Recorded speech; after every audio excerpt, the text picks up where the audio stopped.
প্রতিরোধ পর্ষদের যে সহযোদ্ধা তাদেরকে সালাম জানাই এই জন্য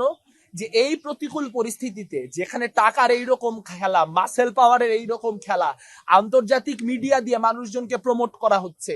বিভিন্ন রকম কারসাজি করা হচ্ছে, বড় বড় রাজনৈতিক দল ইনভলভড হয়ে গেছে, সেই জায়গায় দাঁড়িয়ে আপনারা আপনাদের নৈতিক সততা দিয়ে যে লড়াইটি লড়লেন, সেই লড়াইয়ের ফলাফল 9 তারিখে কি হবে জানি না, কিন্তু এটা শুধু ঢাকা বিশ্ববিদ্যালয়ের বিষয় না, সারা দেশ আপনাদের দিকে তাকায় আছে, সারা দেশ দেখছে আমরা কি অনেস্ট ফাইটটা করছি। এবং মানুষ যখন লড়ে সে লড়াইয়ের ফল সে পায়, আজ হোক কাল হোক। ওই কথাটাই বলতে চাই যে 9 তারিখে আমরা আশ্বাস রাখি, এখন আমরা বিশ্বাস রাখি যে আমরা বিজয়ী হব,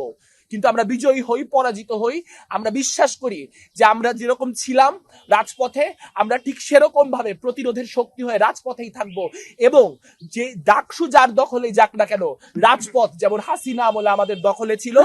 ইউনুস আমলে আমাদের দখলে আছে, এই রাজপথ আমাদের রক্তে রঞ্জিত, এই রাজপথ আমাদেরই দখলে থাকবে।